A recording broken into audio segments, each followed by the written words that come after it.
and they keep throwing on us all time garbage and the trash. That's why Terrible. we put this metal net, just a kind of protection. Yes. The Israeli-Palestinian conflict is one of the world's most enduring disputes, which involves disagreements about numerous Israeli settlements in the West Bank of Palestine. Among them all, the city of Hebron has one peculiarity. Hebron is the only city in Palestine where Jewish settlements are located right in the middle of the city itself. During my Palestine trip, I saw the critical situation of the city with my own eyes, where a bunch of walls, barbed wire fences, and checkpoints are disconnecting people's lives in the city center. In this video, I'm gonna share what I experienced in the divided city of Hebron.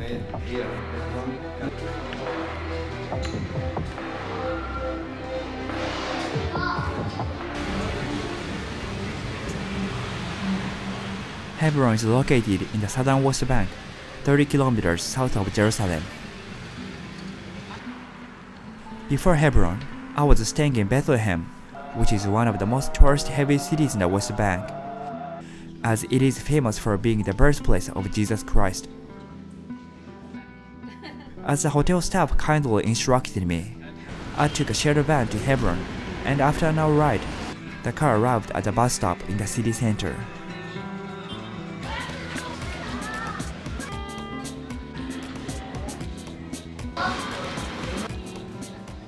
Hebron is the second largest city in the West Bank, and is also known as the site of the tomb of Abraham, or Ibrahim, who is a great prophet and the epic father of both the Arab and Jewish people. Hebron is a holy site for Jews, Muslims, and Christians alike, which makes sharing it peaceably even more challenging. I booked a hostel called Friends Hostel near the city center.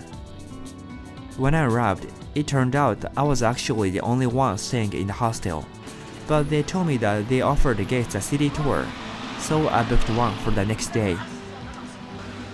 It was already quite late, so I went out for some food and got back to my hostel to rest.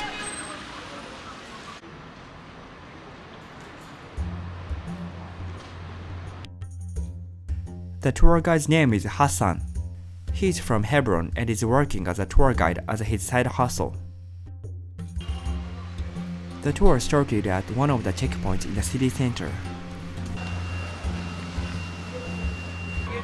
This is checkpoint, the main entrance to Tel Ermid neighborhood. So Tel Ermid neighborhood, there is like a Palestinian and a settlement and the settlers inside it.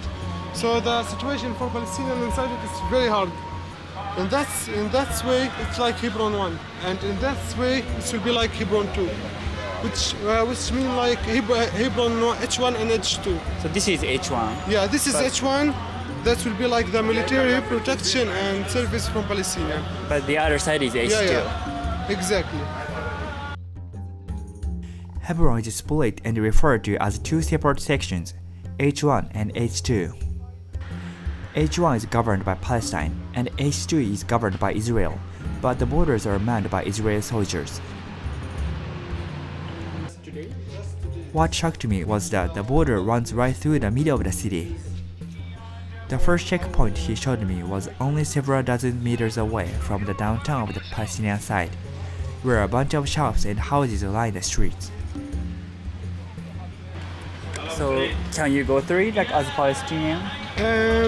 Actually, who is living inside, there is like a list name. So for who is living inside it. We walked through a market towards the old city, while Hassan was showing me a lot of block entrances to land that is now occupied by Israeli settlers. Although a lot of Palestinians were expelled from their homes in H2, there are still some Palestinian residents left there. But as you can imagine, their lives there are suppressed a lot, including their limited freedom of movement. Hassan told me that he used to live in the H2 area too. I lived there like 10 years, but you know, before 5 years, I changed my house. So now you can't go inside? No. Okay. Driving vehicles in H2 is also restricted, which includes emergency services such as fire trucks and ambulances. People told me there was a heartbreaking incident where small kids were killed in a house fire after Israeli soldiers refused to allow fire trucks to enter H2 to put out a fire. On the way to the old city, we stopped by a local Palestinian family's house facing H2. The family has been commanded to leave for a long time by the Israeli soldiers, yet they are still residing there today.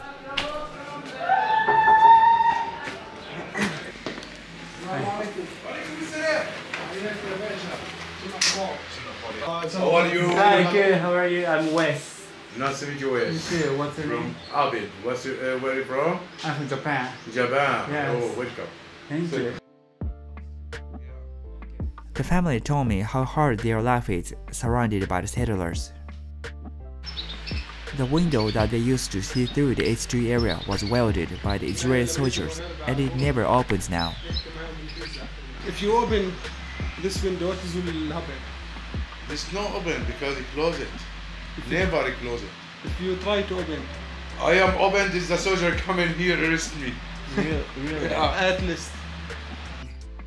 They also showed me a startling snake specimen, which was thrown into their child's bedroom by the Israeli soldiers just for harassment. In Hebron, Palestinian people resisting the threat of eviction like them usually welcome tourists to show the world what's really going on. To sustain their lives, some of them make small pouches or other gifts for visitors. I bought one from this family because I felt it was very important to support them in any way I could. After leaving the family's house, we went to the old city of Hebron, which is known for its historical value and registered as a UNESCO World Heritage Site. In the old city, what used to be a busy market, full of joy and happiness, didn't look very vibrant anymore. But the shops and inhabitants remaining there are still happily welcoming tourists and preserving the traditional food and crafts of Hebron.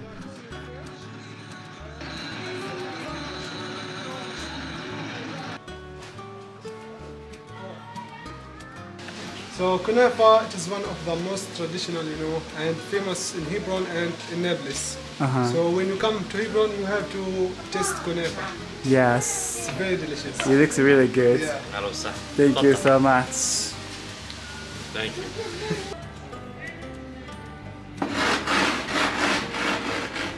Then inside, I show you how we paint one camel from the sun.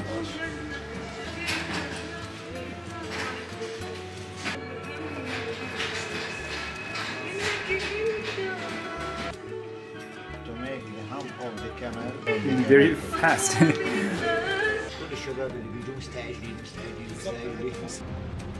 Handmade glass and ceramics are another thing Hebron is famous for, and there are still a few factories functioning today.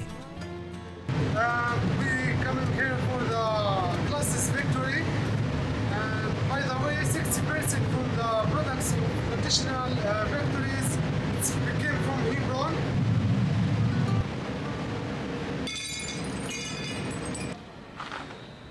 When you look out from inside the market, you can see modern stone buildings standing high above the old crumbling marketplace. Meanwhile, the thoroughfare of the bazaar is covered by a metal fence. One of the shop owners explains what it is for. This building, if you film it used to be 2 floors. They renovated and they built another one on top. Okay. And Jewish families live inside these houses, and they keep throwing on us all-time garbage and the trash. That's That's why terrible. we put this metal net, just a kind of protection. Yes. But on the other side, Palestinian family live. These Arab buildings situated in front of the Jewish buildings are also a target for the settlers, and for this reason, their balconies and windows are protected with strong metal bars as well. The Israeli army doesn't do anything to prevent this sort of harassment or violence from the settlers. However, They have the right to shoot at any Palestinian who attempts violence against any settler, even if it's in self-defense.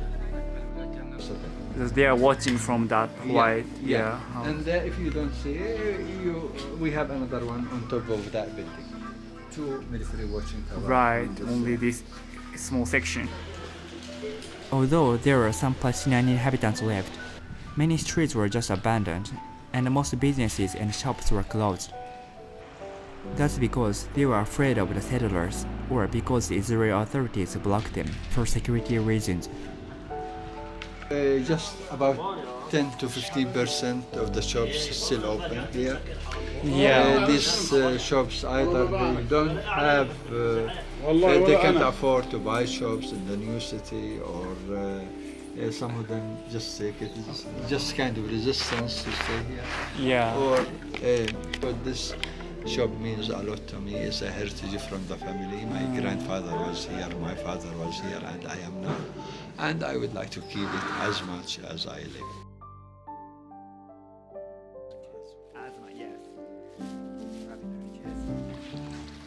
Another shop's owner said that the soldiers had attacked the shops and thrown black paintings onto many items 1 month ago.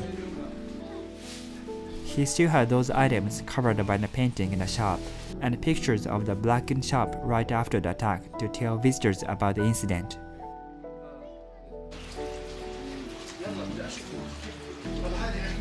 If you look at the shop like without knowing anything, it looks normal, but yeah, it's very sad that something like that happened. We walked through houses and stairways to reach the rooftops of local Palestinian properties, where you can see H2 on the other side of the border and Israeli watchtowers all around us. The H2 area in front of us doesn't allow Palestinians to enter, so all of the cars inside have Israeli yellow number plates, not the Palestinian white plates.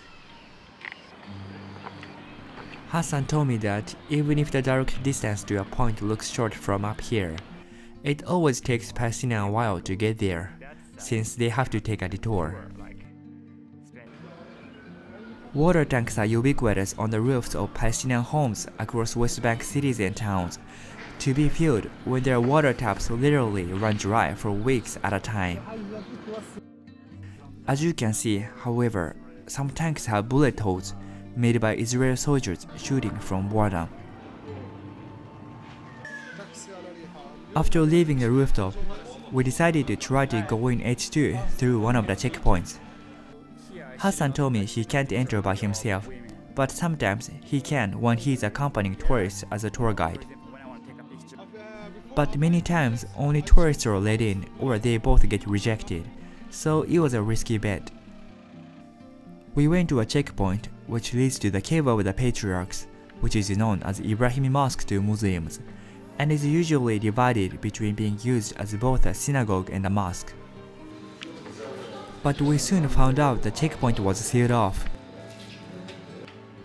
In the Cave of the Patriarchs, there is a special arrangement where Jews are allowed to enter the Muslim side for 10 days a year, and vice versa for Muslims on the Jewish side 10 days a year.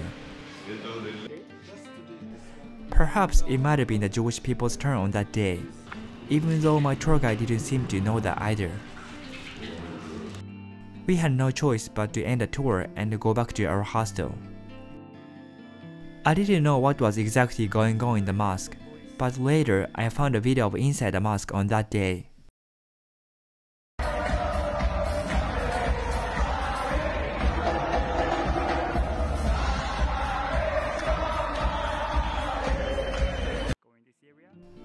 I couldn't give up on exploring H2, so on the next day, I decided to get in by myself to see what's going on in the Jewish settlement.